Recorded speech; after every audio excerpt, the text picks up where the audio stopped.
The gray wolf's eyes reflected firelight like twin moons of amber, and Natalie Vaughn knew with absolute certainty that this night would test every ounce of courage she possessed. She had been traveling westward for 3 weeks, fleeing Philadelphia and the scandal that had branded her a ruined woman simply because she refused to marry the wealthy banker her father had chosen. The year was 1876, and the territory of New Mexico offered a fresh start, a teaching position in the small settlement of Glen Rio where no one knew her past. But she had never expected her stagecoach to break an axle 15 miles outside of town. Nor had she anticipated that the driver would abandon her with nothing but her trunk and a vague promise to send help. That was 2 days ago. She had walked until her feet bled through her boots, rationed the small amount of jerky and hardtack she had packed, and finally collapsed beside a narrow creek as the sun began its descent behind the rugged mountains. She had no ability to build a fire, no weapon beyond a small knife meant for cutting thread, and no real understanding of how to survive in this harsh landscape. Then he had appeared, emerging from the pine trees like something from a frontier legend. Garrett Thompson stood well over 6 feet tall, with shoulders so broad they blocked out the fading sunlight. His hair was dark brown, hanging past his collar in waves that suggested months without a proper barber. His face was weathered and tanned, with a strong jaw covered in several days' worth of beard, and his eyes were a striking shade of gray-green that seemed to see everything at once. But it was his body that spoke of his life in these mountains. Every movement revealed muscles hardened by years of trapping, hunting, and surviving where softer men would perish. His forearms, visible where he had rolled up his sleeves, were corded with strength, and his chest strained against his worn cotton shirt. He had not smiled when he found her shivering beside the creek. He had simply looked at her for a long moment, taking in her expensive traveling dress now torn and muddied, her dark blonde hair falling from its pins, her green eyes wide with exhaustion and fear. "You lost?" His voice was deep and rough, as if he did not use it often. "The stage broke down," she had managed to say, her throat dry. "The driver left me." Garrett's jaw had tightened, anger flashing across his features. Coward. He had glanced at the sky, then back at her. "Too late to make town tonight. We will camp here. I will take you to Glen Rio at first light." She should have been frightened of this stranger, this wild-looking man who carried a rifle as naturally as most men carried a pocket watch. But something in his eyes told her he meant no harm. She had nodded, too tired to argue, too grateful to question. He had worked with quiet efficiency, building a proper fire ring, gathering wood, setting snares for rabbits. He had given her his bedroll and told her to rest while he prepared their camp. She had tried to help, but he had shaken his head firmly. "You are exhausted. Rest." She had not meant to fall asleep, but when she opened her eyes again, full darkness had descended, and stars blazed overhead in numbers she had never seen in the city. The fire crackled warmly, and the scent of roasting meat made her stomach clench with hunger. Garrett sat across from her, turning 2 rabbits on a makeshift spit, his face illuminated by the dancing flames. "How long was I asleep?" she asked, sitting up. "Hour, maybe more." He pulled one of the rabbits from the fire, tested the meat with his knife, then brought it to her on a flat piece of bark. "Eat." The meat was simple, seasoned only with salt from a small pouch he carried, but it was the most delicious thing she had ever tasted. She ate without speaking, aware of his eyes on her occasionally as he consumed his own portion. "What brings a woman like you to New Mexico?" he asked after a while. "A teaching position," she replied, wiping her fingers on a handkerchief. "In Glen Rio.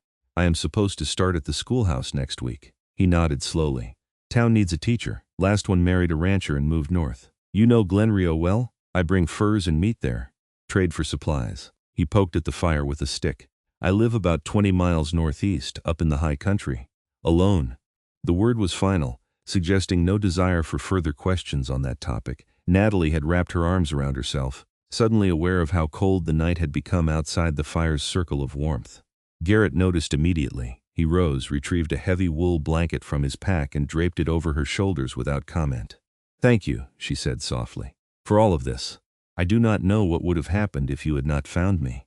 His eyes met hers across the fire, and she felt something shift in the air between them, something electric and unfamiliar.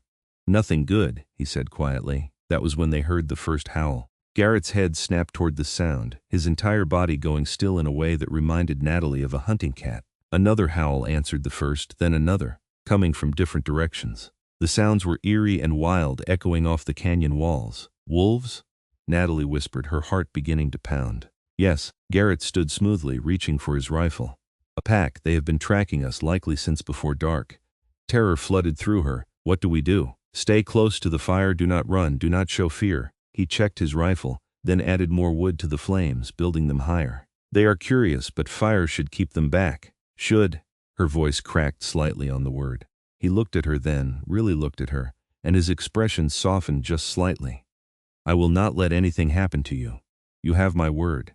The conviction in his voice steadied her, though her hands still trembled as she clutched the blanket tighter.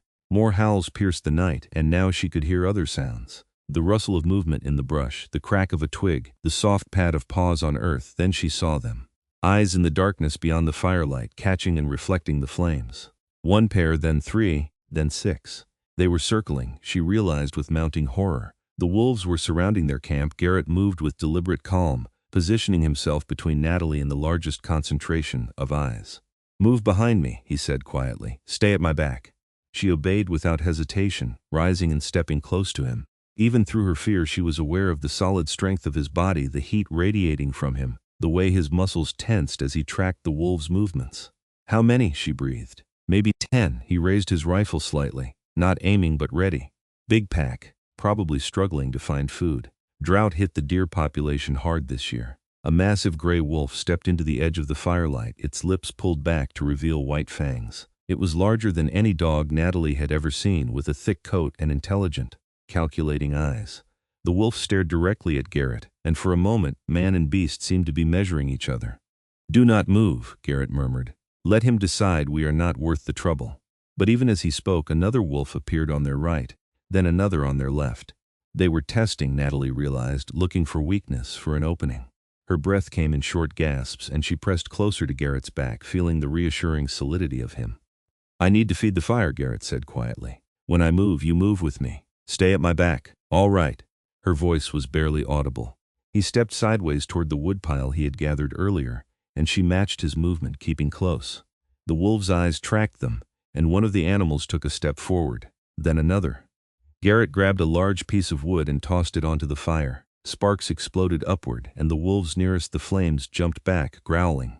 Good, Garrett said. They are still afraid of the fire. Still? Natalie could not keep the terror from her voice. If they get desperate enough, even fire will not stop them. He fed another log to the flames. But we are not at that point yet. The next hour was the longest of Natalie's life. The wolves continued to circle, sometimes moving in closer, sometimes retreating into the darkness. Garrett stood like a guardian between her and the predators, never wavering, never showing fear. He kept the fire built high, occasionally grabbing a burning branch and waving it toward any wolf that ventured too close. Natalie remained pressed against his back, her hands gripping the fabric of his shirt. She could feel the steady rhythm of his breathing, the controlled power in his frame. He spoke to her occasionally in low tones, telling her what the wolves were doing, explaining their behavior, keeping her informed so the unknown would not overwhelm her. The big one is the alpha, he said at one point, nodding toward the large gray wolf that had first appeared. He is deciding whether we are prey or threat. The others will not attack unless he gives the signal. What can we do to convince him we are a threat? Stay calm, keep the fire high, show no weakness. He paused. You are doing well. The simple praise warmed her more than the fire. She had always been told she was too soft for anything beyond drawing rooms and tea parties, too delicate for real hardship. Yet here she was, facing down a wolf pack in the wilderness, and this strong, capable man thought she was doing well. Midnight came and went. Natalie's legs ached from standing, her eyes burned from smoke and exhaustion, but she did not complain. Garrett remained vigilant, his attention never wavering from the wolves. At one point, two of the younger wolves made a coordinated rush from different sides, testing their defenses. Garrett fired his rifle into the air, the crack of gunfire echoing through the canyon. The wolves scattered, yelping, but they did not run far. I only have so many bullets, Garrett said grimly. That trick will not work many times. What happens if they attack? Natalie asked, though she was not certain she wanted to know the answer. Then I use my knife and you stay behind me no matter what you hear or see. His voice was hard as iron. Do you understand? No matter what, I understand. But she prayed it would not come to that. She could not bear the thought of him being hurt defending her. The wolves seemed to sense their determination because they pulled back slightly, watching from a greater distance. Garrett took advantage of the momentary reprieve to add more wood to the fire and to give Natalie water from his canteen. Drink, he ordered, pressing the canteen into her hands. She drank gratefully, the water cool and sweet. When she tried to hand it back, he shook his head. More! You need to stay strong! She obeyed, drinking until her thirst was satisfied. When she lowered the canteen, she found him watching her with an expression she could not quite read. "You are braver than most men I have known," he said quietly. "I am terrified," she admitted. "Bravery is not the absence of fear. It is continuing despite it." He took the canteen, his fingers brushing hers, and the contact sent an unexpected jolt through her. "You have not screamed, have not panicked, have not demanded the impossible. That is more than many could manage." Something in his voice made her look up at him, really look at him, and what she saw in his eyes made her breath catch. There was admiration there, yes, but also something warmer, something that made her pulse quicken for reasons that had nothing to do with fear. Before she could examine that feeling, the alpha wolf howled again, a long, mournful sound that was answered by the rest of the pack. Garrett tensed, raising his rifle. "What is happening?" Natalie asked. "I think they are giving up." He did not lower the rifle. "But we wait to be certain." They stood together in tense silence, watching as the eyes in the darkness began to disappear one by one. The alpha wolf remained the longest, staring at them with what Natalie could have sworn was respect. Then he too turned and melted into the night. Garrett waited several more minutes, listening intently, before he finally lowered his rifle. "They are gone." The relief that flooded through Natalie was so intense that her knees buckled. Garrett caught her instantly, one strong arm wrapping around her waist to steady her. "Easy," he said, his voice gentle. "You are safe now." She leaned against him, unable to stop the tears that suddenly spilled down her cheeks. She was not crying from fear, though that was part of it. She was crying from relief, from exhaustion, from the overwhelming realization of how close they had come to death. Garrett did not pull away. Instead, he held her carefully, his hand moving in slow circles on her back, offering comfort without words. She could hear his heartbeat, steady and strong, and she focused on that sound until her tears subsided. "I apologize," she said finally, pulling back and wiping at her face with trembling hands. "I did not mean to fall apart. You held together when it mattered." He released her slowly, as if reluctant to let go. "That is what counts." He guided her to sit by the fire, wrapping the blanket around her shoulders again. She watched as he checked the perimeter of their camp, making certain the wolves had truly left. When he returned, he sat beside her, closer than before, his rifle within easy reach. "You should sleep," he said. "I will keep watch. You must be exhausted too. I am accustomed to going without sleep." He looked at her, and in the firelight, his features seemed softer somehow. "Rest, Natalie. We have a long walk to Glenrio tomorrow." It was the first time he had used her given name, and the way he said it, with that deep, rough voice, made something flutter in her chest. She wanted to stay awake, to talk to him, to learn more about this mysterious man who had saved her life. But her body had reached its limit. Her eyes grew heavy despite her best efforts. "Will you wake me if they come back?" she asked, already drifting. "They will not come back tonight, but yes, I will wake you." A pause. "You are safe with me." And somehow, impossibly, she believed him completely. She let herself sink into sleep, trusting this stranger in a way she had never trusted anyone. When she woke, dawn was breaking over the mountains in shades of pink and gold. The fire had been reduced to embers, and Garrett sat exactly where he had been when she fell asleep, alert and watchful. He had kept vigil all night, she realized, protecting her while she rested. "Good morning," he said when he noticed her stirring. "Did you sleep at all?" she asked, sitting up and wincing at the stiffness in her muscles. "Enough." It was clearly a lie, but she did not press. "There is water heating for coffee, and I have some hardtack we can eat before we walk." The coffee was strong and bitter, but Natalie drank it gratefully, feeling warmth spread through her body. Garrett had already packed his gear with efficient movements, leaving out only what they needed for breakfast. She noticed that he moved a bit stiffly, as if his own muscles protested the long night, but he never complained. As they ate, she found herself watching him in the growing light of day. His face was even more striking in daylight, all strong planes and angles, with small scars here and there that spoke of a hard life. His hands were large and calloused, capable hands that had built their fire, prepared their food, and held his rifle steady through the long night. "How long have you lived in these mountains?" she asked. 5 years. He sipped his coffee. "I came west after the war." "The war?" She meant the Civil War, which had ended 11 years ago. "I was too young to fight properly, but I lied about my age." His expression darkened. "Saw enough violence to last a lifetime. When it ended, I could not go back to civilization. Too many people, too much noise. I needed space, silence." "Do you ever get lonely?" He was quiet for a moment. "Sometimes. But loneliness is better than the alternative." There was a story there, she sensed, some wound that had driven him to solitude. But she did not pry. She understood the desire to escape one's past. They broke camp as the sun climbed higher, and Garrett hoisted her trunk onto his broad shoulders as if it weighed nothing. Natalie protested that she could carry something, but he shook his head. "You are wearing city boots," he pointed out. "Your feet are already damaged from walking. I will carry the trunk." The walk to Glenrio took most of the day. The terrain was rough, alternating between scrubby desert and rocky hills. Garrett set a steady pace that was fast enough to cover ground but slow enough that Natalie could keep up. He pointed out landmarks, showed her which plants were safe and which were poisonous, explained the tracks they occasionally crossed. He was, she realized, a man utterly at home in this wild place, reading the land the way she might read a book. They stopped at midday beside a small spring, and Garrett refilled their canteen while Natalie soaked her aching feet in the cool water. He had been right about her boots. They were designed for city streets, not wilderness trails, and she could feel blisters forming. "Let me see," Garrett said, kneeling beside her. "It is nothing," she protested, embarrassed.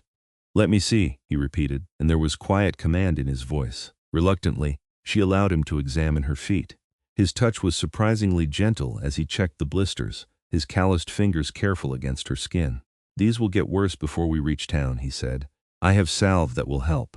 He retrieved a small tin from his pack and applied the ointment to her worst blisters. "This should ease the pain. Thank you." She was deeply aware of how intimate this was, this man tending to her feet. In Philadelphia, such a thing would have been scandalous. But here, in this wild place, it seemed natural. When he finished, he looked up at her and their eyes met. For a long moment, neither of them moved. Natalie felt her heart begin to race, and not from exertion. There was something building between them, something she had never experienced before. It was not just gratitude, though she was grateful. It was attraction, desire, a pull toward him that seemed to bypass all rational thought. She saw the same awareness in his eyes, the way they darkened slightly, the way his gaze dropped to her lips before returning to her eyes. He leaned forward slightly, and she thought he might kiss her. She wanted him to kiss her, she realized with a shock. This man she had known for less than a day, this rough mountain man who bore no resemblance to the refined gentleman of her previous life. But he pulled back, standing abruptly and turning away. "We should continue. Still several hours to town." The moment shattered, and Natalie felt a confusing mix of disappointment and relief. She pulled on her boots, wincing despite the salve, and followed him as they resumed their journey. They reached Glenrio as the sun was beginning its descent. The town was small, maybe 24 buildings clustered along a dusty main street. There was a general store, a saloon, a church, a blacksmith, and various other establishments that Natalie could not quite make out in the fading light. At the far end of the street stood a small schoolhouse, with a teacherage attached. Several people stopped what they were doing to stare, as Garrett and Natalie walked down the main street. A woman sweeping the porch of the general store called out a greeting. "Garrett Thompson, we have not seen you in a month, Mrs. Henderson." Garrett nodded politely. "I am bringing Miss Vaughn. She is the new teacher." Mrs. Henderson's eyes widened with interest, taking in Natalie's disheveled appearance. "Oh my, we have been expecting you, dear, but not like this. What happened?" "The stage broke down," Natalie explained. "Mr. Thompson found me and brought me to safety." By now others had gathered, including a stern-looking man who introduced himself as Mayor Daniels, and a kindly older woman named Mrs. Patterson who managed the teacherage. The story came out quickly. The abandoned stage, the night in the wilderness, the wolf pack. "Good Lord," Mayor Daniels said, looking at Garrett with new respect. "You fought off wolves?" "I kept the fire burning," Garrett said simply. "They decided we were not worth the effort." "He saved my life," Natalie said firmly. "I would not be here without him." The mayor clapped Garrett on the shoulder. "The town owes you a debt, Thompson. Let me buy you dinner at the boarding house." But Garrett shook his head. "I need to get back to my cabin before full dark." "Still a long ride. You have a horse?" Natalie asked, surprised. "Hobbled him outside of town. Did not want to spook him with the wolves last night." He set down her trunk in front of the teacherage. "You will be safe here, Natalie. These are good people." She felt panic rise in her chest at the thought of him leaving. "Will I see you again?" Something flickered in his eyes. "I come to town for supplies every few weeks, so I will see you in a few weeks, maybe." He looked like he wanted to say more, but the crowd of townspeople made privacy impossible. "Take care of those feet." "Mr. Thompson," she said quickly as he turned to leave. "Thank you for everything." He looked back at her, and for just a moment everyone else faded away. "It was my honor." Then he was walking away, his long strides carrying him quickly down the street, and out of sight. Mrs. Patterson put a motherly arm around Natalie's shoulders. "Come, dear, let us get you settled and fed. You look ready to collapse." The next few hours passed in a blur. Natalie was shown to the teacherage, a small but clean cottage attached to the schoolhouse. Mrs. Patterson brought food and hot water for washing, and helped Natalie tend to her blistered feet. Several other townswomen stopped by to introduce themselves and to offer help. Everyone was kind and welcoming, clearly thrilled to have a new teacher. But even as Natalie smiled and thanked them and tried to focus on what they were saying, part of her mind was elsewhere. She kept seeing Garrett's face in the firelight, feeling the solid strength of his back against hers, remembering the gentleness of his hands as he tended her feet. She told herself it was foolish. She had known him for one day.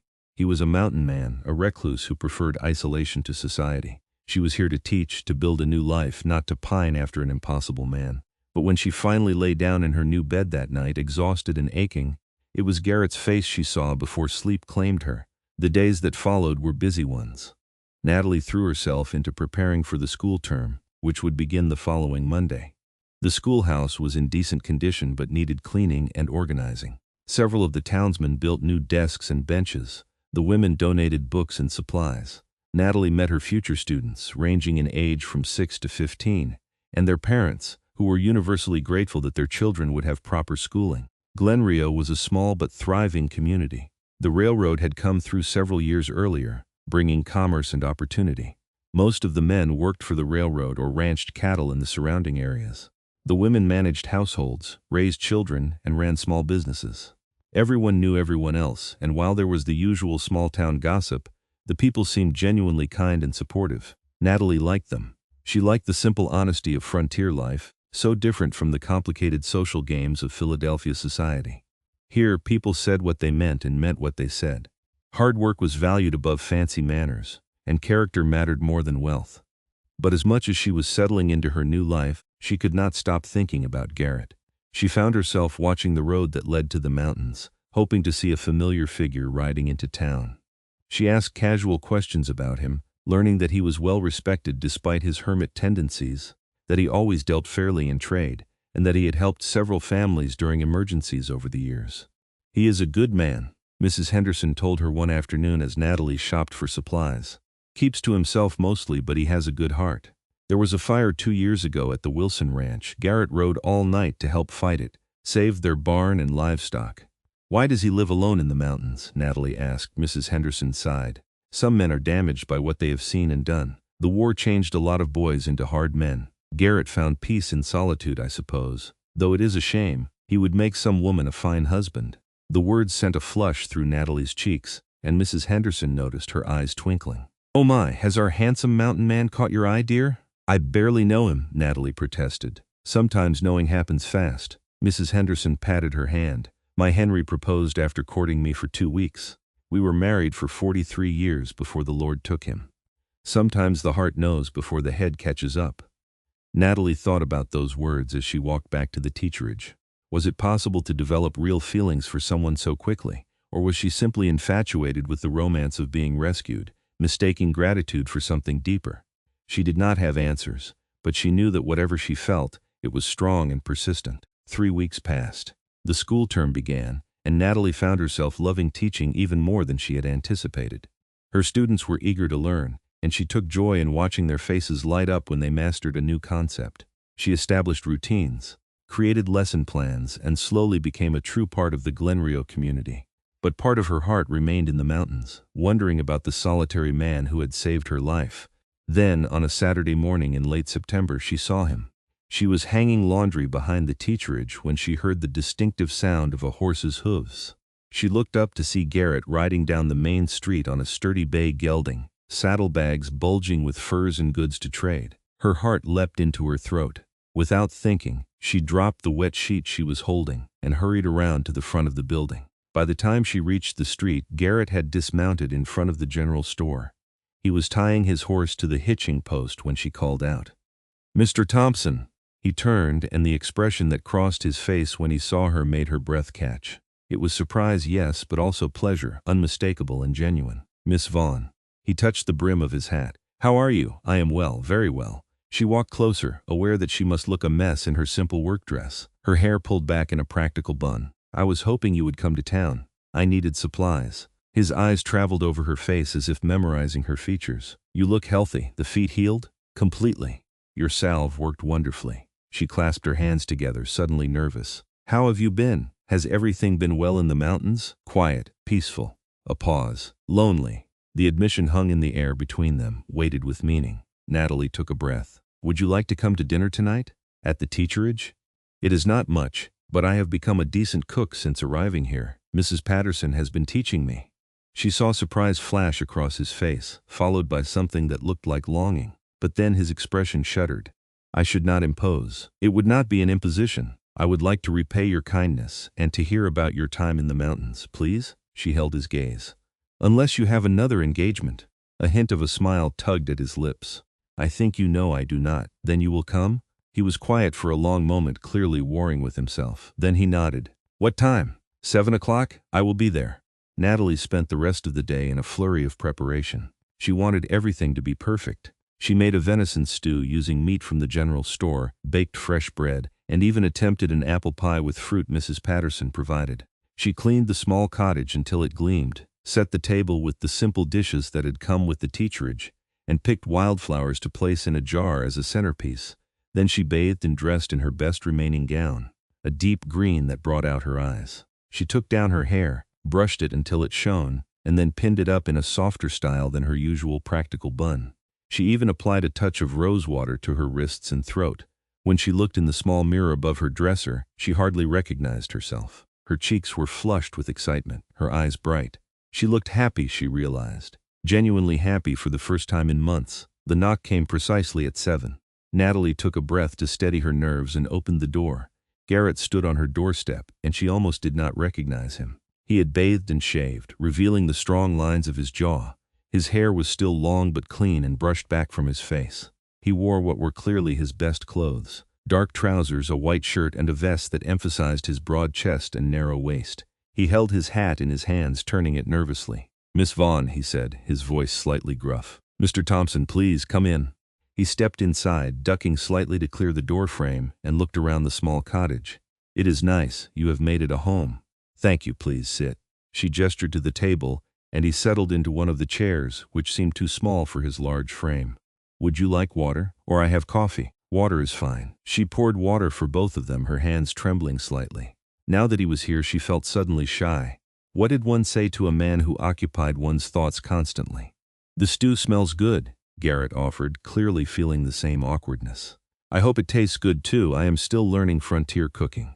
Very different from what I knew in Philadelphia. She brought the pot to the table and ladled stew into bowls. Please eat. They ate in slightly strained silence at first, both of them clearly trying to navigate this new dynamic. But as the meal progressed, conversation began to flow more naturally. Natalie asked about his cabin, and Garrett described it, a sturdy structure he had built himself, situated beside a stream with a view of the mountains.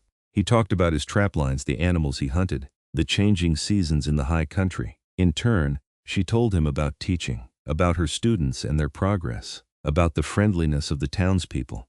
She made him laugh with a story about a young boy who had brought a frog to class and hidden it in another student's desk. You are good with children, Garrett observed. I love teaching. It feels purposeful, important. She paused. I did not have that in Philadelphia. I was simply decorative, expected to make a good marriage and manage a household. Why did you leave? She had not told anyone in Glenrio the full truth, but looking at Garrett across the table, she found she wanted to be honest with him. My father arranged a marriage for me, to a wealthy banker twice my age with a reputation for cruelty to his first wife. When I refused, there was a scandal. He told everyone I was compromised, ruined. No decent man would have me after that. She met his eyes, so I chose to leave rather than submit. Garrett's expression darkened with anger. Your father did that to you? He cared more about the business alliance the marriage would bring than about my happiness or safety. She smiled sadly. But in a way, he did me a favor. I never would have found the courage to leave otherwise. I would have lived my entire life in that gilded cage. You are brave, Garrett said quietly.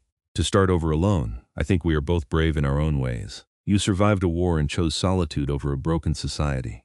I chose freedom over security. Maybe we are not so different. Something shifted in his expression, a softening around his eyes. Maybe not. After dinner, Natalie served the apple pie, which had turned out better than she hoped. They moved to the small sitting area, and Natalie poured coffee. The sun had set while they ate, and lamplight cast a warm glow over the room. This was nice, Garrett said, cradling his coffee cup in his large hands. I had forgotten what it was like to share a meal with someone. I am glad you came. Natalie gathered her courage. I have thought about you often since that night with the wolves. His eyes met hers. I have thought about you too. Have you? Her heart began to beat faster. Every day. The words were rough, pulled from him as if against his will. I told myself I should stay away, that you are a respectable woman with a good life here, and I am just a mountain hermit with nothing to offer. That is not true, Natalie said fiercely. You have so much to offer, Garrett. Strength, courage, kindness. You saved my life. Any man would have done the same. But you did it. You stood between me and those wolves all night without hesitation. You carried my trunk for miles. You tended my blisters. You have been in my thoughts every moment since we parted. She set down her coffee and leaned forward. Tell me I am not alone in feeling this connection. He looked at her for a long moment, conflict clear in his eyes. Then he set down his own cup and reached out, taking her hand in his. His palm was warm and callous, dwarfing her smaller hand. You are not alone, he said quietly. From the moment I saw you by that creek, I felt something I had not felt in years, maybe ever. His thumb stroked over her knuckles. But Natalie, I live in the wilderness. I have been alone for 5 years because I could not bear to be around people, around civilization. I am not an easy man. I am damaged in ways I cannot fully explain. I do not need easy, Natalie said. I need real, I need honest, and I think what we have between us is both of those things. What are you suggesting? His voice was careful, as if afraid to hope. I am suggesting that we spend time together, that we see where this feeling leads. She tightened her grip on his hand. I am not asking you to change who you are or where you live. I am just asking for a chance. Garrett studied her face in the lamplight, and she saw the moment he made his decision. He raised her hand to his lips and pressed a gentle kiss to her knuckles. Then we will take that chance, he said. The next months were the happiest of Natalie's life. Garrett began coming to Glenrio every week instead of every few weeks, always with some excuse. He needed supplies, he was trading furs, he was checking on a horse he was considering buying. Everyone in town knew the real reason, and they watched with approval and amusement as the romance blossomed. Garrett and Natalie fell into a pattern. He would arrive on Saturday afternoons, help with whatever needed doing around the teacherage, and stay for dinner. Sometimes they would walk through town together, and she would introduce him to students and their families. Other times they would sit on her small porch, talking for hours about everything and nothing. He told her about his childhood in Missouri, about the farm his family had owned, about joining the army at 15 and lying about his age. He spoke haltingly of the battles he had seen, the friends he had lost, the way the violence had carved something essential out of his soul. He explained that after the war he had tried to return to normal life but found himself unable to bear crowds, loud noises, the trivial concerns of peacetime society. The mountains saved me, he said one evening as they sat watching the sunset. The silence, the space. I could breathe again. Natalie shared her own stories. Her mother's death when she was young, her father's increasing coldness and obsession with business, the suffocating expectations of Philadelphia society. She told him about the banker her father had chosen, about the fear she had felt when she realized she had no control over her own future. I was a commodity to be traded, she said, not a person with my own dreams and desires. What are your dreams? Garrett asked. She thought about it. I want to make a difference, to help children learn and grow, to build something meaningful with my life. She looked at him. And I want to be with someone who sees me as an equal, not as property or decoration. You are the strongest woman I have ever known, Garrett said seriously. Equal does not begin to describe it. He courted her properly, with a slow patience that Natalie found both frustrating and endearing. He held her hand, kissed her forehead, wrapped his arm around her shoulders when they walked. But he did not push for more, respecting her reputation in the town and her position as the teacher. It was Natalie who finally broke that careful control. It was a cold November evening, and they were sitting before the fire in her cottage. Garrett had just finished telling a humorous story about a raccoon that had invaded his cabin, and Natalie was laughing, her head resting on his shoulder. When the laughter faded, she looked up at him and found him watching her with such tenderness that it took her breath away. Garrett, she whispered. Yes, kiss me, really kiss me. She saw desire flare in his eyes but also hesitation. Natalie, I do not want to compromise you. I am already considered compromised by Philadelphia standards, and I do not care about their standards anymore. She reached up, touching his bearded jaw. I care about you, please? He groaned softly, and then his lips were on hers, gentle at first, then deeper as she responded. His hand came up to cup the back of her head, his fingers threading through her hair. The kiss was everything she had imagined and more. Tender yet passionate, controlled yet desperate. She felt safe and excited all at once, wrapped in his strength but also empowered by his obvious need for her. When they finally pulled apart, both breathing hard, Garrett rested his forehead against hers. "I love you," he said roughly. "God help me, I love you." Joy flooded through her. "I love you too. I have loved you since the night with the wolves, I think." He pulled back enough to look at her. "Marry me." It was not a question, but she treated it as one. Yes, yes, of course, yes. He kissed her again, and this time there was joy in it, and relief and promise.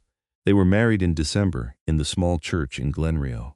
The entire town turned out for the wedding, excited to celebrate the romance that had captivated them all.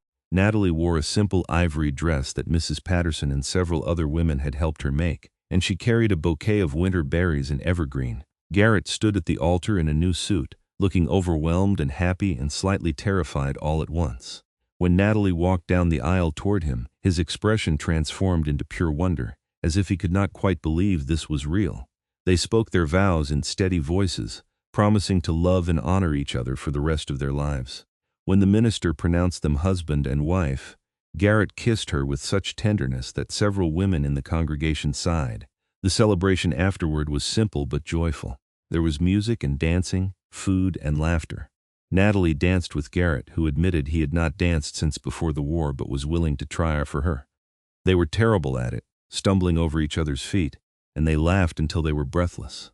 As evening fell, they said their goodbyes and rode out of town together on Garrett's horse. Natalie sitting in front of him, his arms secure around her. They were heading to his cabin in the mountains, to begin their life together. "Are you sure about this?" Garrett asked as they climbed higher into the foothills. "It is isolated, difficult, especially in winter." "I am sure about you," Natalie said. "Everything else we will figure out together." The cabin was exactly as he had described, sturdy and well-built, nestled beside a stream with a view of snow-capped peaks. It was small, just one main room with a sleeping loft, but it was warm and clean with a large stone fireplace and windows that let in the starlight. Garrett carried her over the threshold, then set her down gently. "Welcome home, Mrs. Thompson." Mrs. Thompson.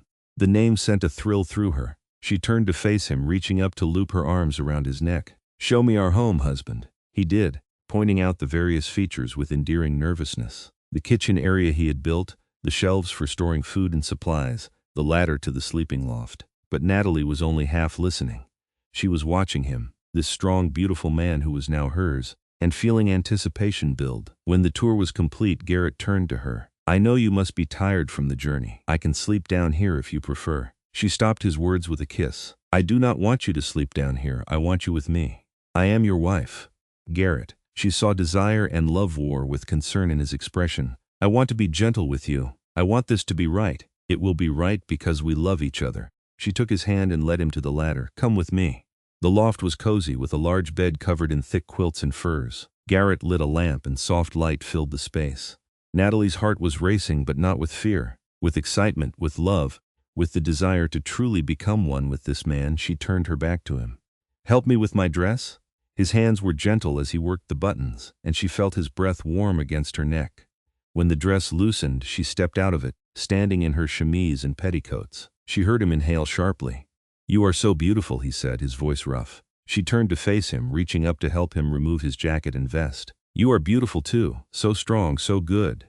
They undressed each other slowly, both nervous and eager, learning each other's bodies with gentle hands and soft words. When they finally came together in the big bed, it was with tenderness and passion, with whispered declarations of love and gasps of pleasure. Afterward, Natalie lay in Garrett's arms, her head on his chest, listening to his heartbeat slow. His hand stroked through her hair in lazy patterns. "Are you all right?" he asked softly. "I am perfect." She pressed a kiss to his chest. "Are you?" "I have never been better." He tightened his arms around her. "I never thought I could have this. A wife, a home, love. I thought I was too broken." "You are not broken. You are strong and whole in mine." She looked up at him. "And I am yours. Always," he promised, and kissed her again. The winter was long and hard, but Natalie thrived in the mountains. She had worried that she would miss teaching, miss the town, but she found joy in her new life. Garrett taught her how to trap and hunt, how to read weather signs and animal tracks. She taught him how to read better, sharing the books she had brought from Glenrio, and they spent long evenings by the fire reading to each other. They worked side by side, chopping wood, tending the snares, preparing food for storage. Natalie discovered strength she had not known she possessed, and Garrett discovered peace in sharing his life with another person. They talked for hours about everything. Their pasts, their hopes, their fears. Garrett slowly opened up about the war, about the nightmares that still sometimes woke him, about the guilt he carried for things he had done and seen. Natalie listened without judgment, offering comfort and understanding. In turn, she shared her own wounds. The rejection she had felt from her father, the fear that she was not good enough, the loneliness of her life before Glenrio. Garrett showed her through word and deed that she was more than good enough, that she was everything. They made love often, learning each other's desires, growing more comfortable and adventurous. Natalie discovered passion she had not known existed, and Garrett discovered tenderness he thought the war had killed. When spring came, they made the journey to Glenrio together. The town welcomed them warmly, and Natalie visited her students, who had been taught by a substitute teacher through the winter. They begged her to return, but she explained that her life was in the mountains now. "But you can visit," she promised, "and I will help with the school when I am in town." She and Garrett established a new pattern. They would live in the cabin most of the time, but come to Glenrio every few weeks for supplies and socializing. It was the perfect balance, Natalie thought. Enough solitude for Garrett to find peace, but enough connection to community for her to maintain friendships and contribute to the town. In late summer, Natalie realized she was pregnant. She told Garrett one evening as they sat on the porch of the cabin watching the sun set over the mountains. "I am with child," she said simply. Garrett went very still. "Are you certain?" "Very certain." He was quiet for so long that she began to worry. Then he turned to her, and she saw tears in his eyes.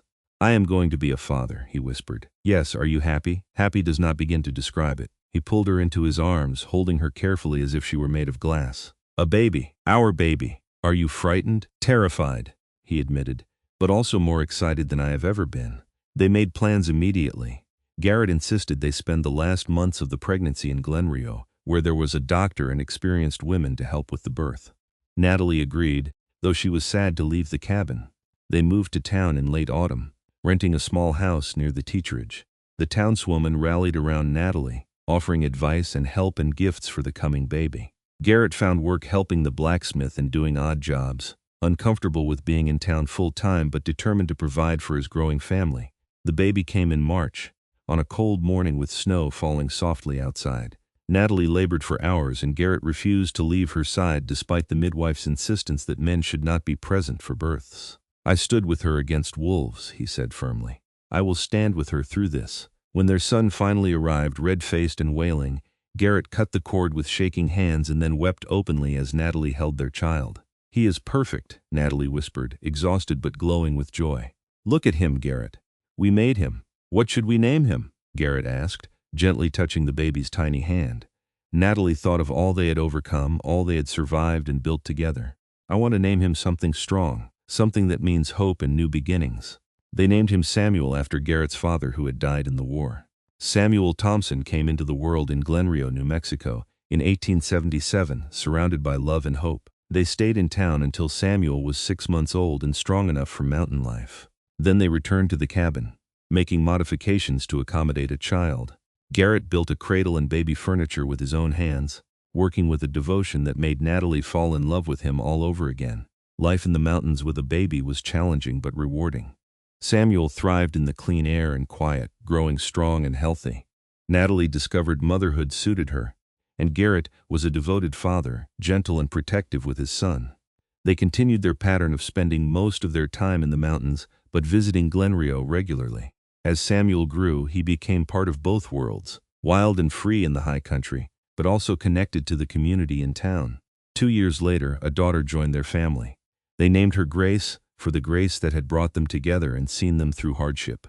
Grace had Natalie's green eyes and Garrett's dark hair, and she was fierce and loving from the start. The cabin grew more crowded but also more filled with love and laughter. Garrett built an addition, giving them more space, and Natalie created a small classroom area where she taught their children to read and write. Years passed in contentment. Samuel grew tall and strong like his father, learning to trap and hunt and red the wilderness. Grace was fearless and curious, exploring every corner of the mountains and asking endless questions. More children came. Another son they named Henry, and twin daughters they named Rose and Lily. Garrett thrived as a father and husband, the haunted look gradually leaving his eyes. The nightmares became less frequent, replaced by peaceful sleep beside his wife.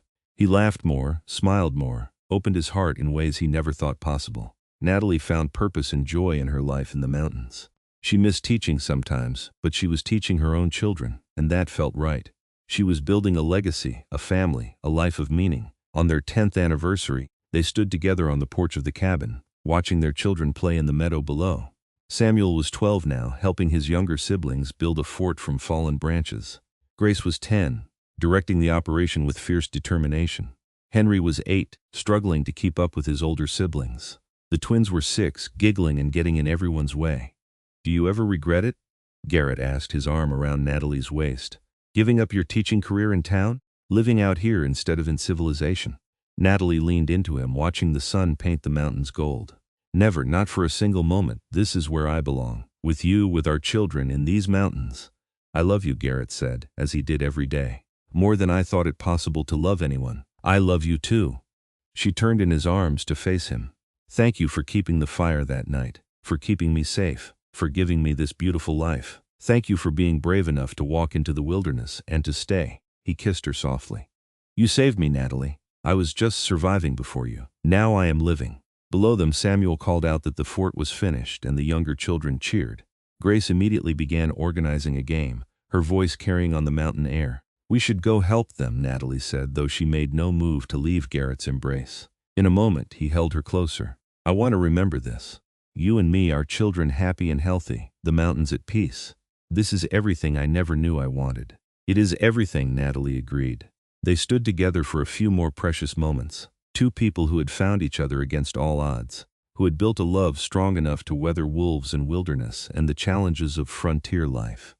Then, hand in hand, they walked down to join their children, ready to build forts and play games, and create more memories in the mountains they called home. The years continued to unfold with their own rhythms and seasons. Samuel grew into a young man who moved through the wilderness with his father's skill and his mother's compassion. At 16, he was already taller than Garrett, with broad shoulders and steady hands.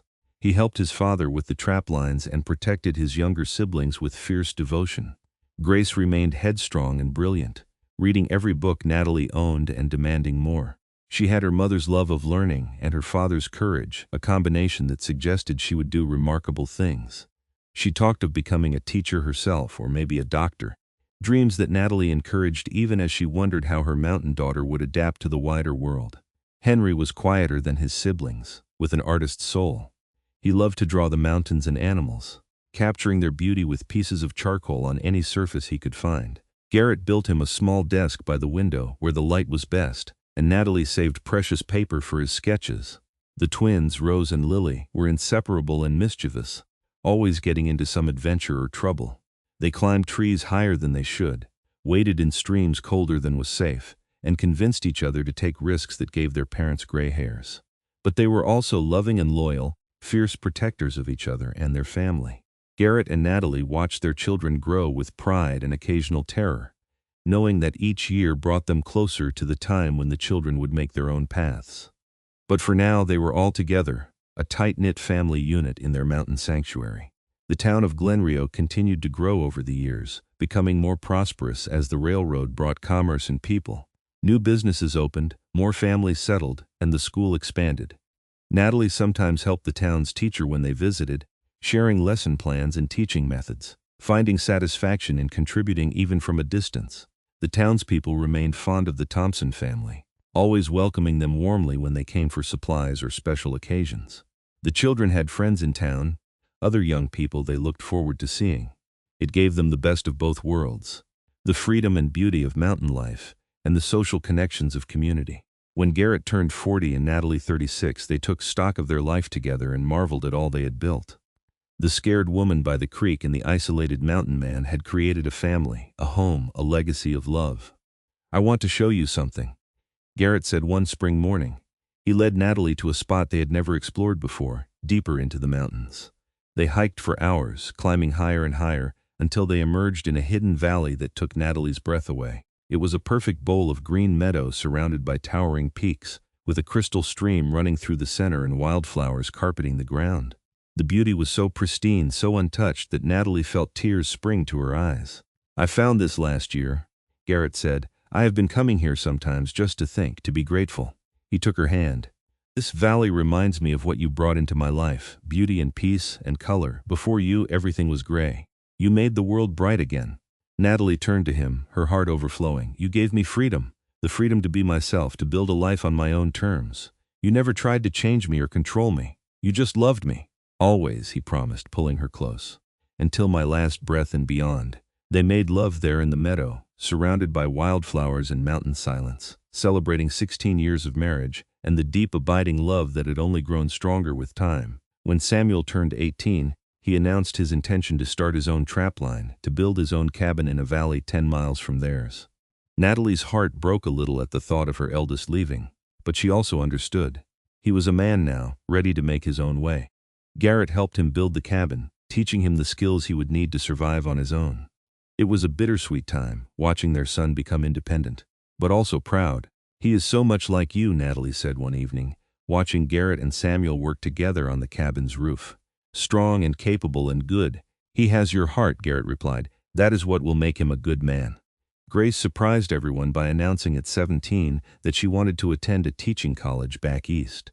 She had been corresponding with a school in Massachusetts, and they had accepted her based on her mother's recommendations and her own impressive essay. The thought of Grace traveling so far, to the world Natalie had left behind, terrified and thrilled Natalie in equal measure. But she could not deny her daughter the opportunities she herself had once been denied. "Are you certain?" she asked Grace as they discussed the plan. "I want to learn everything I can and then come back and make a difference here," Grace said, her green eyes bright with determination. "The frontier needs educated women, Mama. You showed me that. I want to be like you, but with more training, more knowledge." Natalie hugged her daughter tightly. "You are already so much more than I ever was. I am so proud of you." Garrett struggled more with the idea of Grace leaving. His little girl, traveling thousands of miles away into a world he did not trust. But Natalie helped him understand that their children had to find their own paths, and that holding them too tightly would only drive them away. "We raised them to be strong and independent," she reminded him. "We cannot be surprised when they show those qualities." Grace left for Massachusetts in the fall of 1887, a bright and confident young woman ready to take on the world. The family saw her off at the train station in Glenrio, and Natalie watched through tears as her daughter waved goodbye from the window, excited and fearless. Henry showed no interest in leaving the mountains. He was content with his art and his quiet life, helping his father with the trap lines but spending most of his time drawing and painting. He had a gift, everyone agreed, capturing the soul of the wilderness in his work. A traveling artist passed through Glenrio one year and saw Henry's sketches. He offered to take the young man to Santa Fe to study with real teachers, but Henry politely declined. "This is where I belong," he told the artist. "Everything I need to draw is right here." The twins were 15 now, growing into beautiful young women who still finished each other's sentences and shared everything. They helped their mother with household tasks, and their father with outdoor work, equally comfortable skinning a rabbit or baking bread. Natalie sometimes worried that the isolation would make it hard for her daughters to find suitable husbands. But Garrett reminded her that they had found each other in the most unlikely of circumstances. "The right people will find their way to each other," he said, "just like we did." As if proving his point, Samuel met a young woman named Emma during a trading trip to Glenrio. She was the daughter of a rancher, raised on the frontier, and she took one look at the tall, handsome mountain man and fell in love. Samuel was equally smitten, and within 6 months they were married. Emma adapted to mountain life with enthusiasm, and she and Natalie became close. It was wonderful to have another woman nearby, someone to talk to and work with. When Emma became pregnant with the first grandchild, Natalie felt the circle of life continuing, the family growing and evolving. The grandchild, a boy they named Thomas, was born in Samuel's cabin with Natalie attending as midwife. Garrett became a grandfather at 45, a role he embraced with tender joy. He carved toys for Thomas, told him stories, taught him the names of birds and trees. More grandchildren followed. Samuel and Emma had 3 more children, and when Grace returned from college at 21 with a teaching degree and a quiet, scholarly husband named Richard, she eventually added 2 more grandchildren to the family. Grace and Richard settled in Glenrio, where Grace took over as the main school teacher. She was brilliant and innovative, bringing new teaching methods she had learned back east. Richard opened a small bookstore, bringing literature and learning to the frontier town. Henry married late at 30 to a Ute woman named Naomi who was as quiet and artistic as he was. They lived near Garrett and Natalie's cabin, and Naomi taught the family traditional crafts and plant knowledge. Their children were beautiful, blending cultures and traditions in a way that enriched the entire family. The twins both married brothers from a ranching family, practical men who appreciated their wives' strength and independence. They settled on adjacent ranches near Glenrio, close enough to visit their parents regularly, but with their own lives and dreams. As Garrett and Natalie grew older, their cabin became the center of the extended family. Children and grandchildren visited regularly, filling the mountains with laughter and love.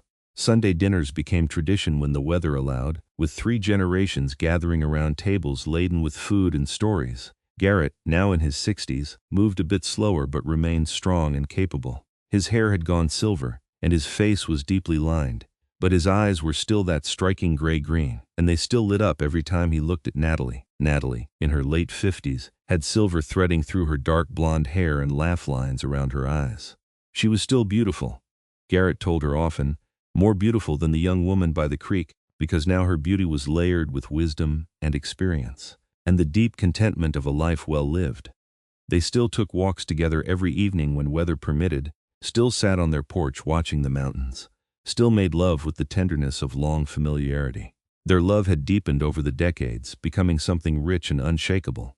One summer evening, as they sat watching the sunset paint the sky in shades of orange and purple, Natalie leaned against Garrett's shoulder with a contented sigh. "Do you remember the night with the wolves?" she asked. "Every detail," Garrett replied, his arm around her. "I remember thinking you were the bravest person I had ever met. I remember wanting to protect you from everything. I remember falling in love with you right there, with the firelight on your face and terror in your eyes, and thinking I would do anything to keep you safe. You did keep me safe. You have kept me safe for 32 years. She looked up at him. "And you have made me happier than I ever dreamed possible." "The wolves brought us together," Garrett mused. "Maybe we should be grateful to them. I am grateful to them. And to the broken stage that left me stranded, and to every twist of fate that led me to that creek where you found me." She kissed his weathered cheek. "I am grateful for every moment of our life together." "Even the hard times?" he asked. "The difficult winters, the times we struggled, the worries about the children?" "Especially those times, because we faced them together. We were a team, always." She took his hand, lacing their fingers together. "Growing old with you has been the greatest privilege of my life." They sat in comfortable silence as the last light faded from the sky and stars began to appear. Somewhere in the valley below, they could hear their grandchildren playing, their laughter floating up on the evening air. "We built something good," Garrett said quietly. "A family, a legacy. Our children are strong and kind. Our grandchildren are healthy and loved. We gave them roots and wings." "We did," Natalie agreed. "Together." More years passed. Garrett and Natalie celebrated their 40th anniversary surrounded by children, grandchildren, and even a few great-grandchildren. The party was held in Glenrio, in the church where they had married, and the entire town turned out to celebrate the couple who had become legendary in the community. Stories were told of the wolf pack and the midnight vigil, of the mountain man and the city teacher who had found love in the wilderness. Young people listened with shining eyes, dreaming of their own great romances. Older couples nodded knowingly, understanding that true love required work and commitment and choice, day after day, year after year. Garrett and Natalie renewed their vows that day, speaking the same words they had spoken 40 years earlier, their voices steady and sure. When they kissed, the room erupted in applause and cheers. That night, back in their cabin, they lay together in the bed they had shared for 4 decades. "I would do it all again," Garrett said, holding Natalie close. "Every moment, every choice, every challenge. As long as it led to you." "I would too," Natalie whispered. "You are the love of my life, Garrett Thompson. My protector, my partner, my home. And you are mine, my brave Natalie, who walked into the wilderness and transformed everything." They fell asleep in each other's arms, as they had thousands of nights before, secure in their love and grateful for the life they had built. Garrett Thompson passed away peacefully at the age of 73, in the cabin he had built, surrounded by his family. He died as he had lived in his later years, with love and grace, holding Natalie's hand, whispering his devotion to her until his last breath. Natalie mourned deeply, feeling as if part of her soul had been torn away. But she was sustained by her children and grandchildren, by the legacy of love she and Garrett had created. She lived 5 more years, continuing to visit her family, to share stories of her beloved husband, to pass on the wisdom she had gained. When Natalie Vaughn Thompson passed away at 72, also in the mountain cabin, her children found her with a peaceful smile on her face, and Garrett's old shirt clutched in her hands. They buried her beside him on a hill overlooking the hidden valley where they had celebrated their 16th anniversary. The place, Garrett had said, reminded him of what Natalie brought to his life. The family gathered for the funeral, 3 generations united in grief and gratitude. Grace spoke of her parents' love, of how it had shaped and inspired all of them. Samuel told the story of the wolf pack, his voice breaking with emotion as he described his father's courage and his mother's bravery. The grandchildren laid wildflowers on the grave, remembering the woman who had taught them to read and the man who had taught them to respect the wilderness. The great-grandchildren, some who had barely known their great-grandmother, listened to the stories and understood that they came from something special, a love that had defied odds and created a legacy. Years later, the story of Garrett and Natalie Thompson became part of Glen Rio's history, told and retold with each generation. The cabin in the mountains was maintained by the family, a shrine to enduring love. Young couples would sometimes hike there, hoping that some of that legendary romance would bless their own relationships. The town erected a plaque in front of the church, commemorating the couple who had shown everyone what true love and commitment looked like. It read, "Garrett and Natalie Thompson, whose love story began with wolves and a midnight fire, and whose legacy of devotion continues to inspire. True love endures, and on quiet nights in the mountains, when the wind blew through the pines and the stars blazed overhead, some swore they could still feel the presence of the mountain man and his brave teacher, standing together against the darkness, keeping the fire burning bright, protecting each other and their love for all eternity. Their children carried forward the lessons they had learned. Samuel in his devotion to his own family, Grace in her passionate teaching, Henry in his quiet artistry, Rose and Lily in their fierce independence. The grandchildren inherited the strength and love of their grandparents, passing it on to their own children in an unbroken chain. The Thompson family grew and flourished, spreading throughout New Mexico and beyond. But they always returned to the mountains, to the cabin and the grave on the hill, to remember where they came from and what true love looked like.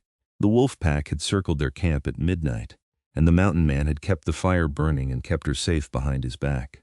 But in the end, they had protected each other, building a love that transcended danger and hardship, creating something beautiful and lasting that would ripple through generations. Their story became more than a romance. It became a testament to courage, to the power of choosing love even when it is difficult, to the magic that happens when 2 people commit to each other fully and completely. It became a reminder that sometimes the greatest adventures lead not to fortune or fame, but to the simple, profound joy of growing old with the person you love, surrounded by the family you created together. And so the legacy lived on, in the stories told around dinner tables, in the values passed from parent to child, in the way Thompson descendants approached love and marriage and family. Garrett and Natalie's love story, which began with danger and terror and a man standing between a woman and wolves, became a foundation upon which an entire family tree was built. The mountain still stood, eternal and beautiful, watching over the cabin where 2 people had built a life. The stream still flowed, singing the same song it had sung when Garrett first brought Natalie there. The stars still blazed overhead, witnessing the continuation of a love that had transformed 2 wounded souls into something whole and beautiful. In the end, that was the real miracle. Not that they survived the wolves, though that was remarkable. The real miracle was that they found each other at all. 2 people who should never have met, whose lives were on completely different paths until fate intervened. The miracle was that they chose each other, day after day, year after year, building something so strong that it could not be shaken by hardship or time. The mountain man who had kept the fire and kept her behind his back had done more than protect her from wolves. He had given her a love that sustained her through every challenge, a partnership that elevated them both, a family that would honor their memory for generations.